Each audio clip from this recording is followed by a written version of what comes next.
Hello and welcome. As you may know, this weekend is the next round of the Financial Modeling World Cup, round 3, I think, for 2022. And the question guide says there's going to be what looks like a complicated question on real estate modeling.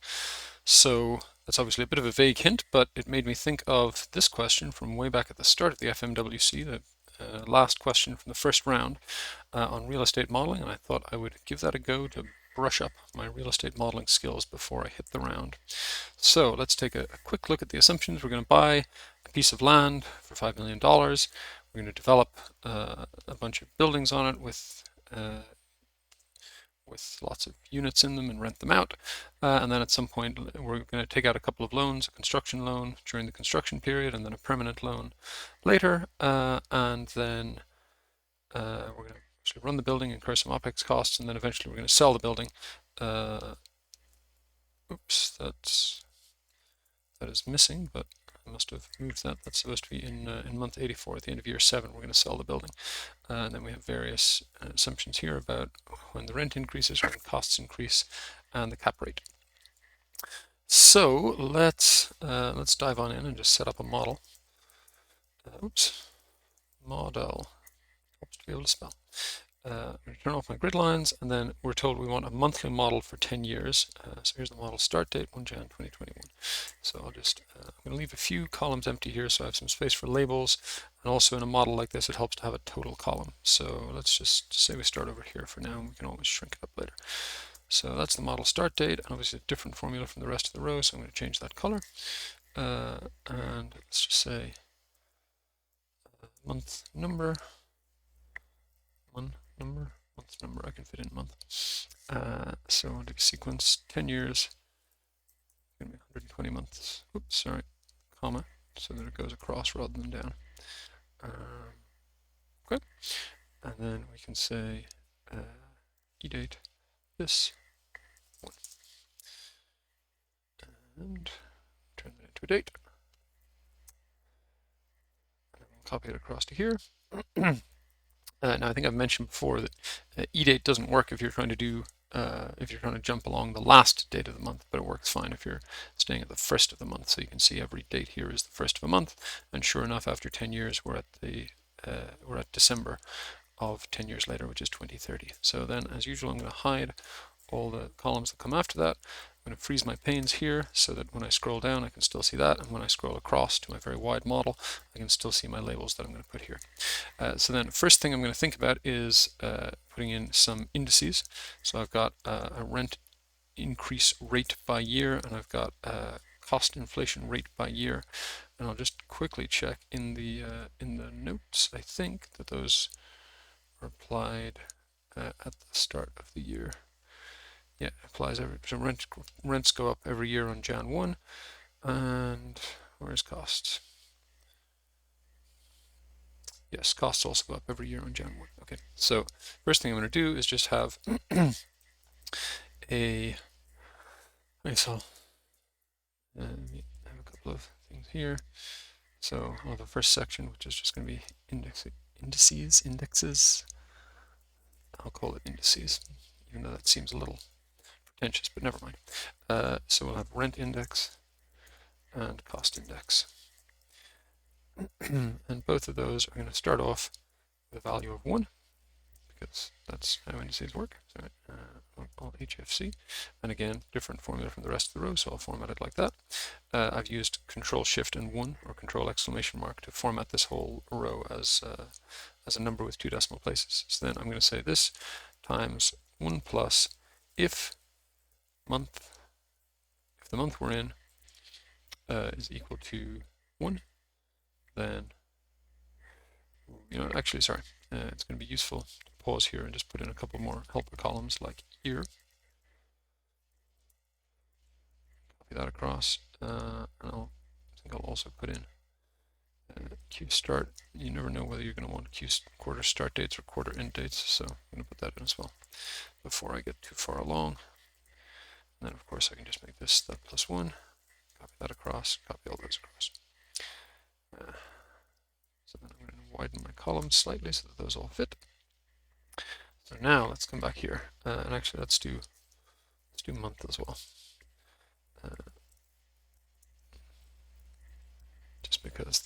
in other places. So now this will be a little bit simpler. I'm going to say this times 1 plus if the month equals 1. Then I want to look it up in this table. But since this table has one thing per year, I don't even need to do like an X lookup or anything like that. I can just do G dollar, where am I going? Sorry, H dollar 3 minus dollar H dollar, sorry, dollar G dollar 3 plus 1. So that's going to be how many years have we gone on from the first year. And sorry, I need to index then. So it's going to be index in this set of rent increases. And the index is going to be if. Sorry, so I shouldn't have left the if over there. If that's 1. Sorry, no, I should have left that over there. Beg your pardon. So I'm saying 1 plus, if I'm in January, month is equal to 1, then index in here to get the amount, otherwise 0. Close out both the brackets, and then if we copy that across, we'll see for the rest of 2021, it stays the same, and then rent goes up 3% a year, so we should see it jump 3%, and we do. And scroll along again, just do one more quick check, it goes up another 3%, and over 10 years, it ends up going up 30%. And remember, that's 9 increases, so that you can see the compounding effect there, because if it was just 9, if it was just 3% times 9, you'd get 1.27. So that is compounding, which is what you want it to do. And actually, if I take the dollars off the rows here, since my cost inflation is in the row directly below, I should be able to just copy that formula down.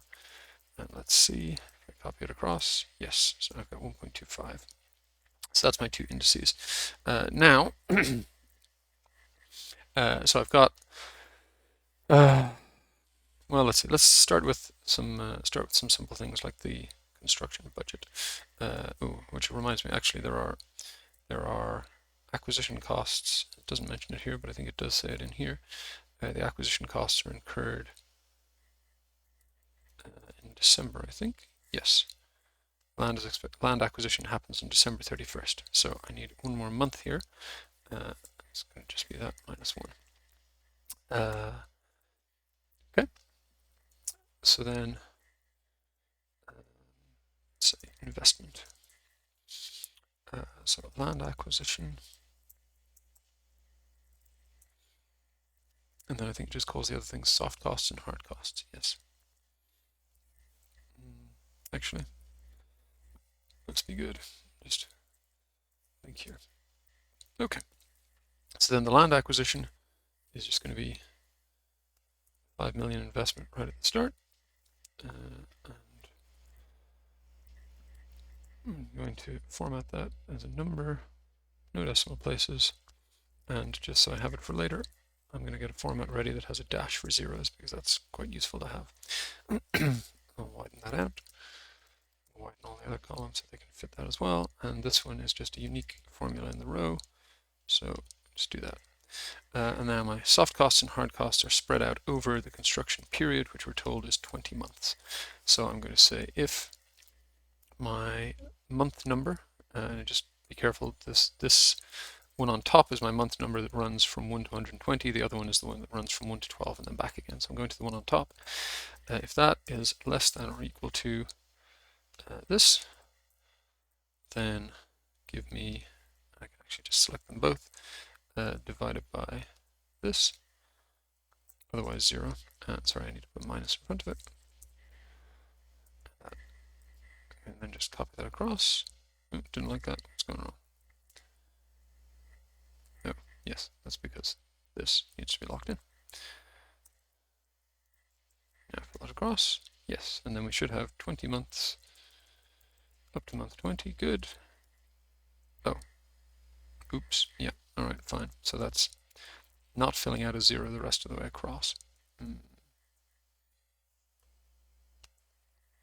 I v-stack 2 zeros on top of each other?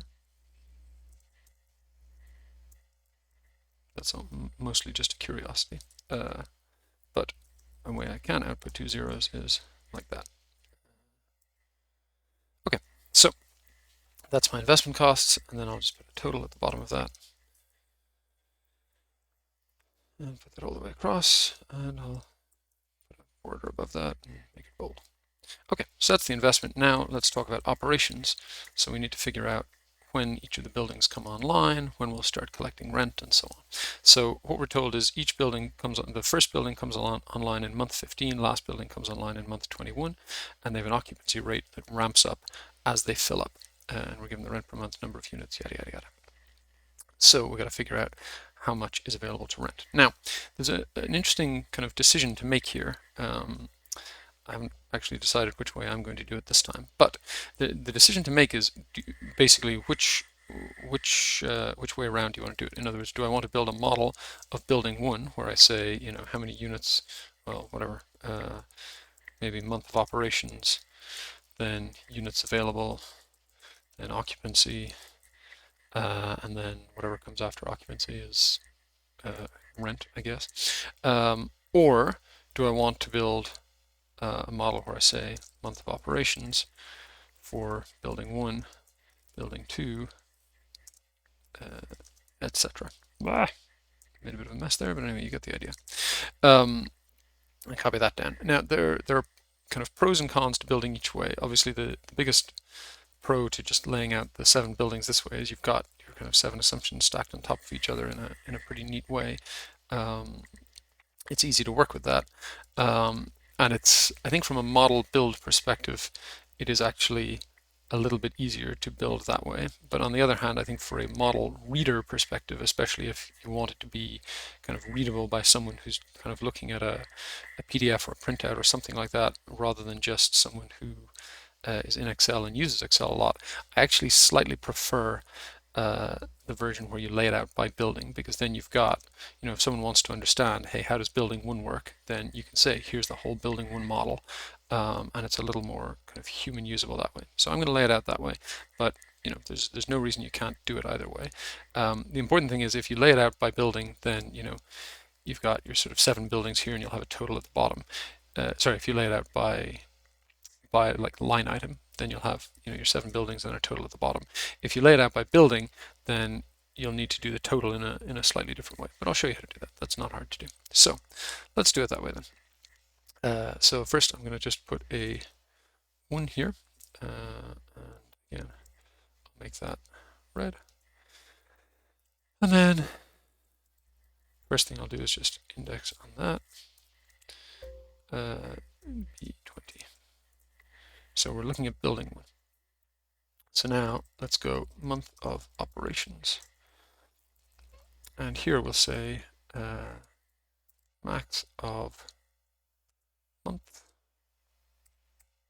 minus index here. So this is the month they start operating. Index that on this. Now the important thing is I am not going to lock in the row here, because I want to be able to copy this whole model down and make sort of blocks of it. I'm going to lock in the column. So I'll lock it like that. Max of that and 0. So, and again, I'll just take this format that I had here, carry this across. So up to month 15, we're nowhere. And then from month 15 on, we start being operational. Now that actually might be off by 1, because I think I want month 15 to be the first month of operations. But let's quickly double check the notes. Building 1 will be ready to rent out on day 1 of month 15. Okay, so in other words, I want this to be +1. So copy that across, copy it back. So now I have a month of operations. Then I'll have units available, and that's just going to be if this is greater than 0, then index over here.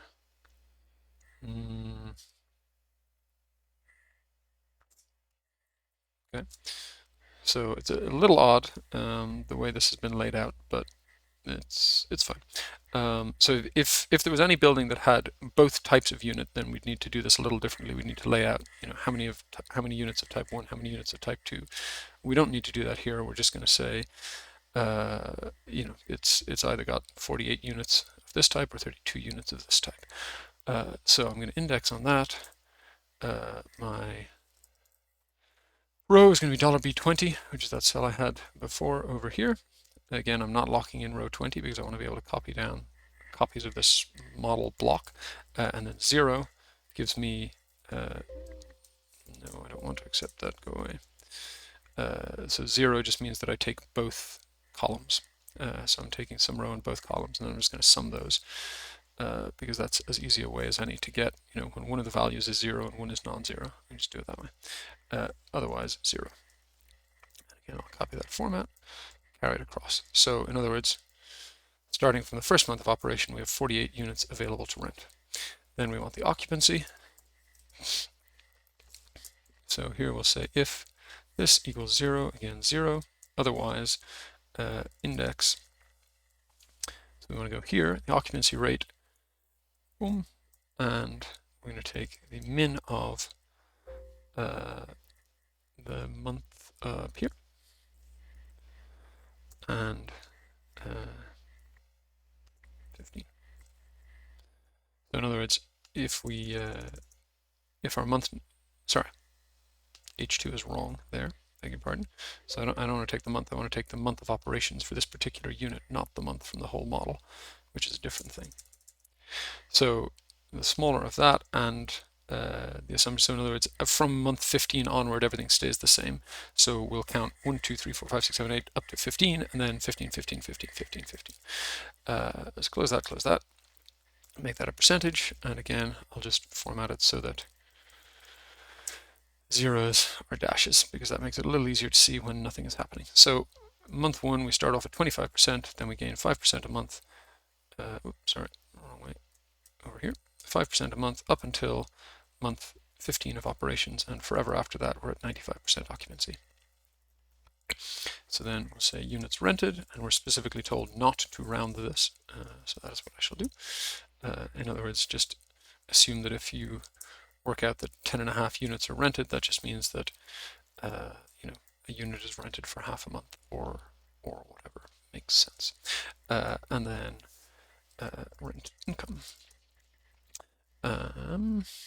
Now I'm going to do this. I'm going to say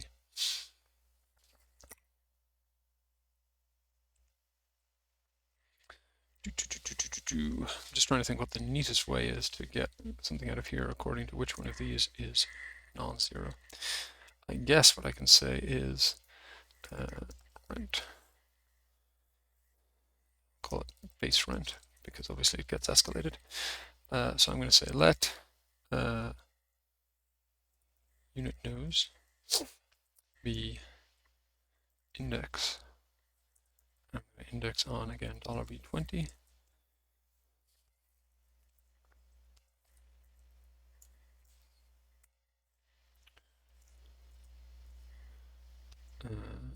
Zero.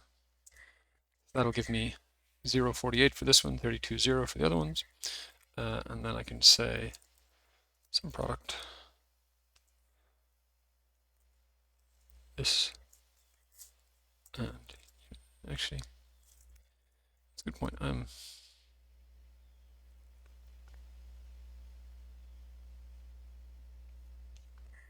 Yeah, I'm overcomplicating this a little. There's no need for let. So let's just do this. Let's do some product. This will give me the number of units. So I was trying to work out, how could I pull out just the 1600 or the 1400 according to which of these was empty. But actually, there's no reason not to just multiply them together, and then you'd actually have something that would work if you had mixed unit buildings as well. So I'm going to take this index will give me the row of here. So this might be 0.48, or equally it could be 20, 25, anything like that. It could be a mix. And then I'm going to multiply each of those by the corresponding rents down here.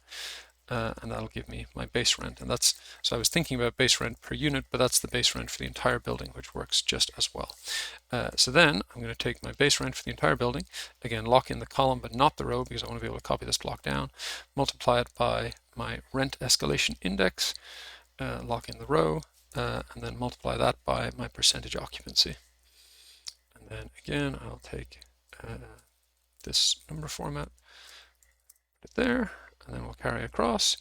So it's nothing for the first while, and then here we get 17,000. So again, it's like a little over a quarter of this because it's escalated by 3%, and then we carry on across. So once it's fully up and running, you're at then 67,000 goes to 69,000 when you hit a new year because the rent has gone up, and so on across. So that's your simple model, and then what we're going to do is just copy this and make the rest. So here, I'm now going to just say equals this plus 1. And now we should be able to, it's not happy about that. Why not, I wonder? What is it trying to put together that it doesn't like? Oh, sorry, I just hadn't calculated. Okay, all right, I was getting worried over nothing. All right, so that's building 2. And then we just keep on copying. So if we're careful about it, let's see, there's 8 rows. So I need 5 more copies, so I need 40 rows in total. So if you watch that counter up in the top left, as soon as that hits 40, go out the full width, and there we go. So now I've got building 3, 4, 5, 6, 7, and we're all good. So now let's call it building summary. Or let's call it rent summary. So what do I want? I'm not really interested in, I guess I'm just interested in how many units are available to rent, how many units are rented, what's the rent income. And for each of those, I can just, because I've kind of laid out identical template models, the names are the same everywhere. So I'm just going to go up here,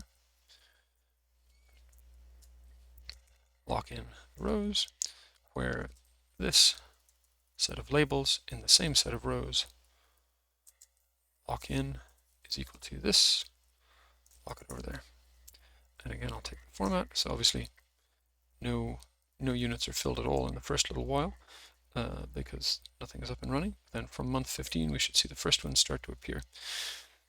So we have 148 unit building, 25% let. Then the next term, we get the second building, which is also 48 units. Now we're on 96. We let a quarter of that and a little more than a quarter of the other one, and so on. Carry that across. So that gives you your rent summary. So that you can see this way you've got your sort of summary table of everything that you need to know across all the buildings, but you can also look at any one building. And if it comes to like model review, I personally find this a much easier format to review. I can say, okay, so look, when I'm in, month 1, I've got, I go from 0 to 48 units available. I start off at 25%. You can see everything that relates to one building in one place. But again, there's absolutely no reason that you couldn't kind of pivot this basically and have, these items as your first field and then a list of buildings underneath. Just different ways of doing it. So now let's move on. We have operating costs. So operating costs are pretty simple. OPEX. So we're told it starts in month 15. That's 100,000 indexed. So I'm just going to say minus 100,000 times. I always hesitate over whether to just do kind of algebra. So for example, to say I only wanted from month 15 onward, I can multiply by month number greater than or equal to 15. And so month number greater than or equal to 15 evaluates to true if the month number is greater than or equal to 15, false otherwise. But if you multiply by true or false, it treats false as a 0, so that zeroes out the number there, and it treats true as a 1, so that just leaves it unchanged. But sometimes I err on the side of, not everybody knows that about Excel. It's better to be more clear. So I'm going to say if, I'll leave a space to put my month when I come back to the other tab. I try not to flip between tabs too much. If this is less than or equal to, and it's greater than or equal to 15. If what is, let's come back here. My month number, so it's going to be H$2. Then I want minus that times my indexation index, whatever you call it, anyway, which is going to be H$10. Otherwise 0. Again, I'll take that format, carry it across. So now we can see month 15 is in the second year, so it's only gone up by 2.5%, and then it kind of keeps ticking up once a year thereafter. So that's all working fine. So then my next thing is I've got my net operating income, which is just my total rent minus my OPEX. I'm just going to add them because I've got the signs the right way around to do that. And then project value. The project value, we're told, is 12 months of net operating income divided by the cap rate. So simple, very, very simple valuation formula. So let's come over here. I guess, do I want to, cap rate was changing at all, then I'd probably put in a row to show the cap rate, but since we're assuming it's 5% all along, I'm just going to have that baked into the formula. So what am I going to say? Let me just hop up to here where I actually did that before. Yeah, I just took year minus first year. Okay. So I'm going to say, if net operating income is greater than 0, then I want net operating income times 12 divided by the cap rate, which is going to be index, and the column number I'm going to take is the year minus the first year of the model plus 1. Otherwise I won't say 0 because that doesn't make sense. Otherwise I'll say not applicable, so no valuation is applicable. Come over here, lock that in, close it. Okay, so then we carry across. So first positive year, I'll take the number format. So just a quick sense check. Let's call it about 4 times 12 is about 50, divided by 5% should be about 1 million, and that works out good. And then we've got bigger numbers over here, so again, let's just widen out our columns so that everything is visible. I like to keep all the columns the same width, so I carry that back across, put that here as well. Okay, so now we've got the project value. So the next, we've done the investment, we've done the operations, now the next thing is to think about the financing with only 1G. So the first thing is the construction loan. So we've got an opening, drawdown, repayment, closing, and interest. So what do we know about the construction loan? 70% loan to cost intensity. In other words, we can borrow 70% of the costs that we're incurring, all of these construction costs. Interest rate of 7%. I think it says over here it's actual over 365. Let's see. Yes, actual over 365 interest. Interest paid on the last day of the month. And we refinance it in month 30. There's an origination fee of 1%. Okay, so fee. So first things first, I'm going to say, sorry, let's get a useful number format here for all of this. And then I'm going to format this one as red because that's a different formula from the rest of the row. And then the drawdown is going to be, negative because our costs are negative, but we're going to add to the loan. So minus that times the cost intensity, which is here, 70% of that you can borrow. Carry that across. That's how much we're going to borrow. Now.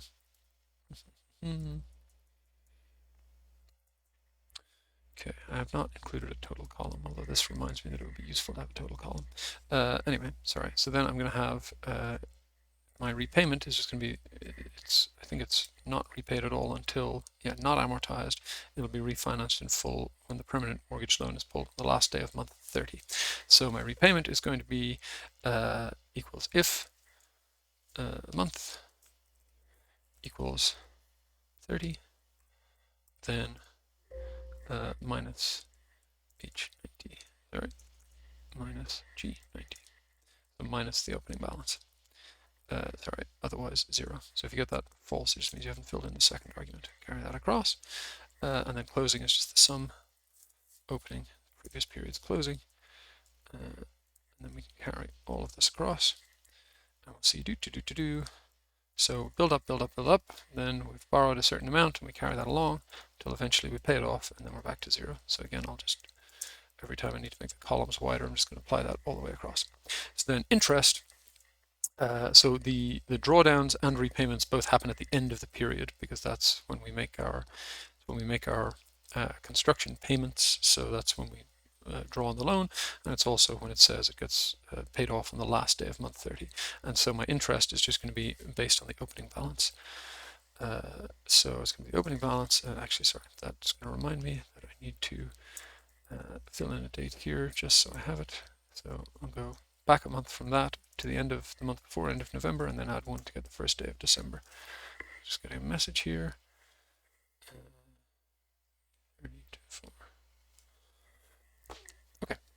So now I can say it's opening balance times the end date, sorry, lock in, oops, minus the start date,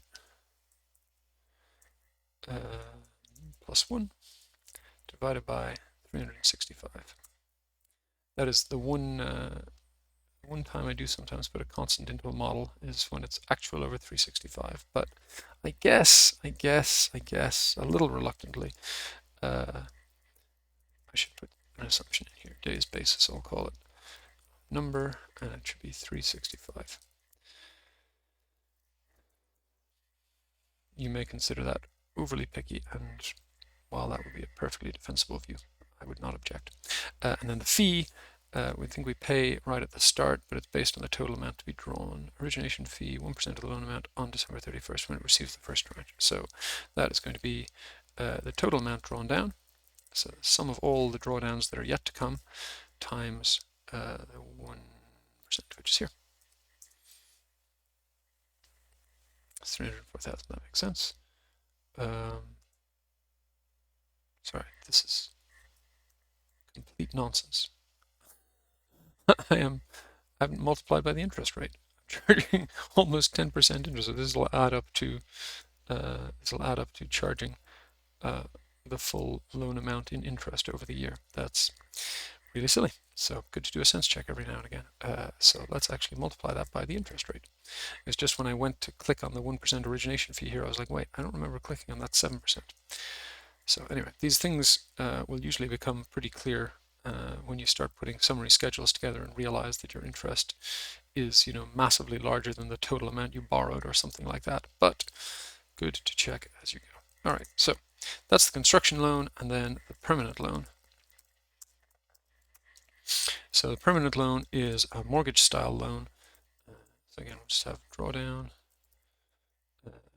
repayment, closing, interest, and fee.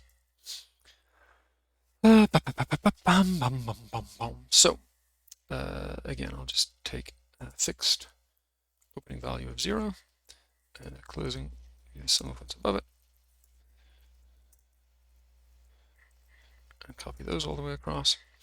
And now, how much do we borrow? Well, we can borrow 80% of the project value as of the date that we borrow. So we're going to say if the month is equal to 30, which is the refinance month, then 80% times times, where are we here? Project value. G85. If you're wondering why I kind of hesitate, find the number and then type it in rather than clicking on here, after you've been off the sheet, if I click on another reference on the sheet now, it'll add in the sheet name, and that means that the formula will not behave in exactly the way I want it to. So the easiest way to avoid that is just to type it in this case. But there are other ways as well. I got another message. What's going on? All good. Okay. So let's see. Copy that across.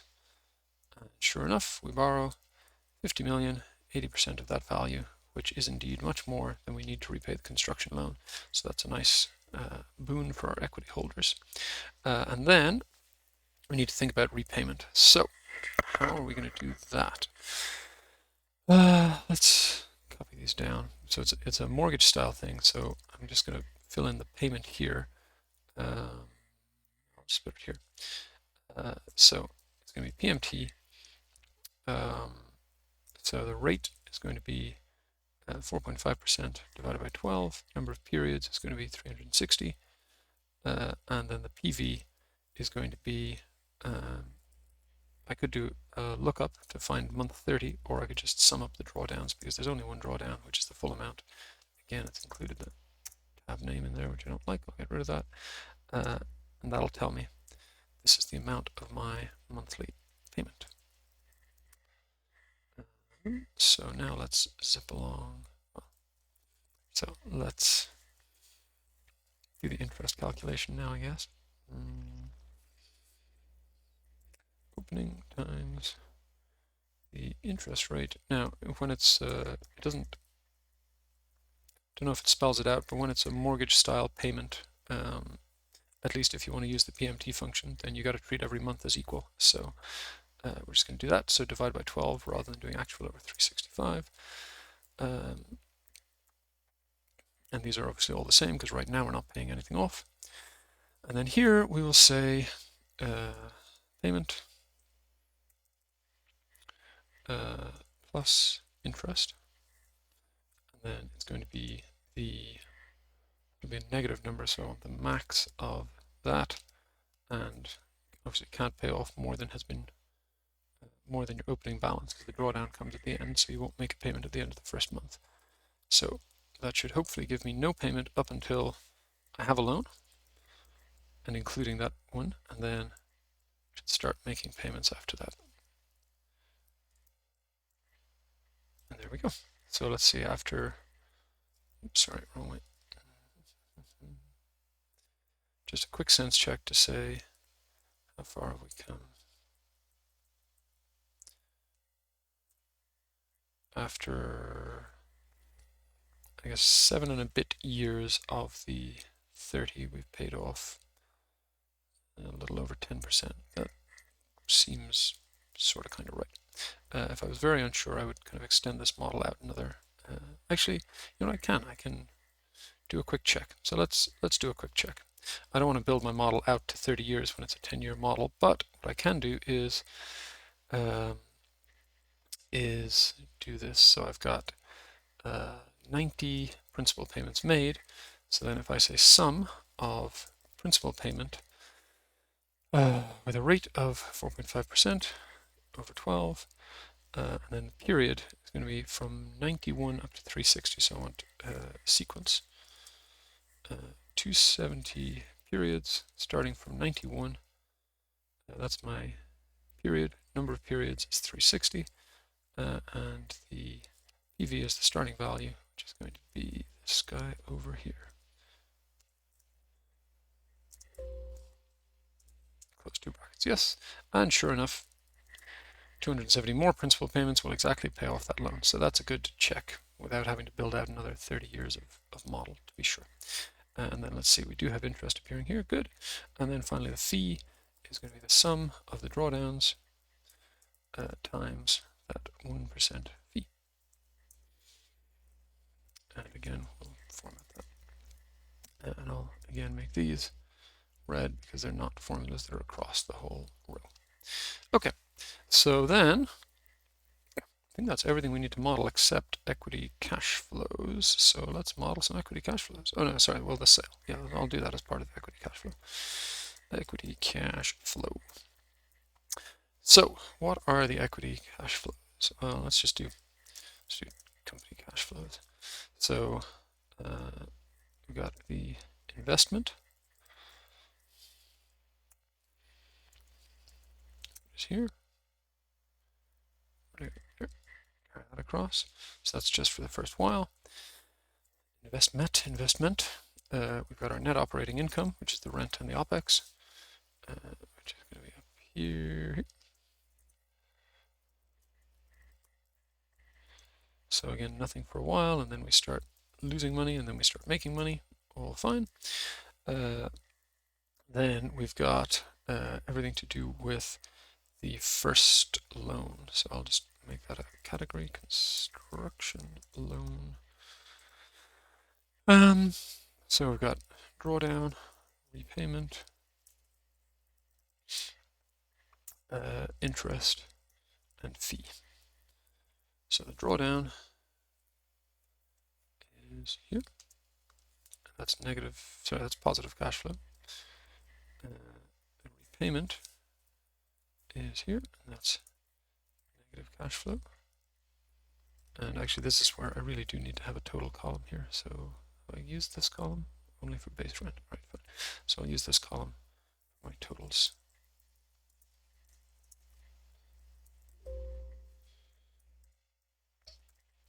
And sure enough, those two cancel each other out nicely. Then my interest is that guy, and that I do need to put a minus sign on because that's negative cash flow. And then my fee,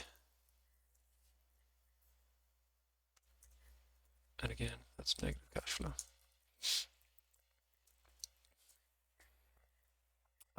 So that's the construction loan, and then the permanent loan. We'll do the same thing. Drawdown, repayment, interest, and fee. So the drawdown is here. That's the 52 million as expected. The repayment is here. Now you'll notice I'm only doing the sort of gradual repayments. I have not yet done the sort of disposition, so the disposal where we get sale of the property and pay off the loan. I prefer to model that a little separately. So basically what I have, everything down as far as here is going to be, a model of the company as something that continues to exist and operate for 10 years or more. And then down below here, I'll do this sort of equity view where you exit after 7 years. So anyway, that's the drawdown, that's the repayment. The interest is up here somewhere here. And again, I gotta put a minus sign on that. Across. And the fee is, again, gotta have a minus sign. Sorry, it's here.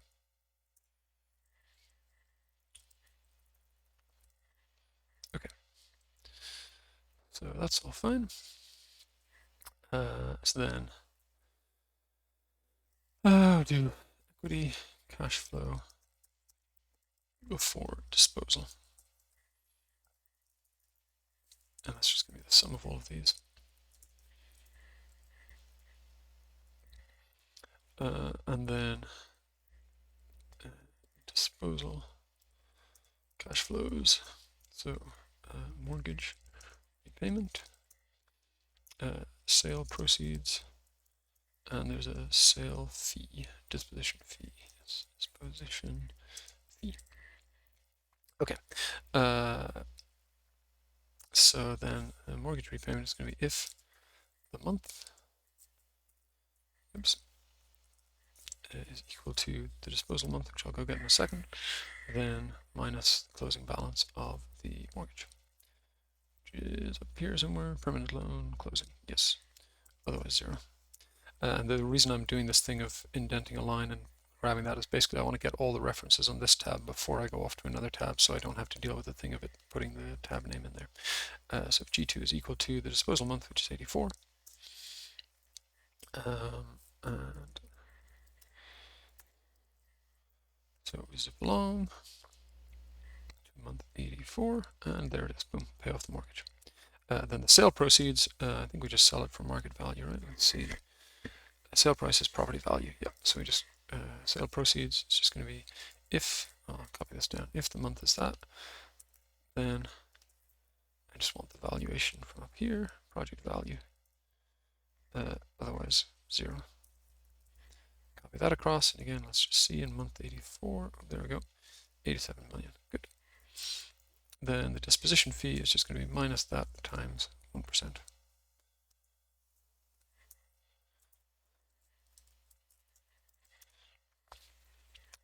So then I'm going to show equity cash flow including disposal, and that's just going to be equals if month is less than or equal to my exit month,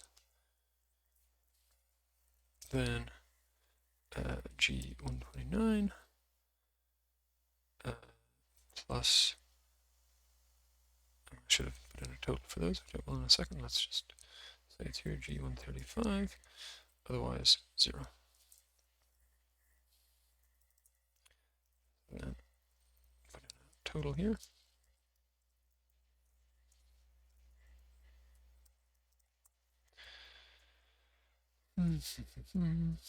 So now you can see everything disappears after month 84, and you get this big cash flow in month 84.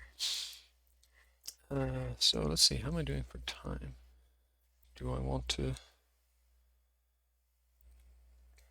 No, it's already been a pretty long video. I was contemplating whether I wanted to go through and do the questions, see if I got them right. But honestly, this has already been a pretty long video because this was a pretty pretty long question. I think they've learned to calibrate things a little bit better since that first exam, but this one was pretty brutal. Oh yeah, the one thing I will do, I'll just put in the IRR. So we'll do XIRR. These are the equity cash flows. These are all the cash flows happen at quarter end dates. So just do that, and boom, we've got a 44.7% equity IRR. And then there was also something about doing a sensitivity on that as the disposition month changed. But again, that's just kind of do a data table on this. Pretty straightforward. Okay, that's all I've got for you today. I know I promised I was going to have another piece of the AFM prep, which I will come back with next week. But you know, I'm getting ready for the competition weekend, so that distracted me. But yeah, I'll be back with that next week. And if you look at this before you do the FMWC, then I hope it helps you. And good luck, and I'll see you next time. Thanks.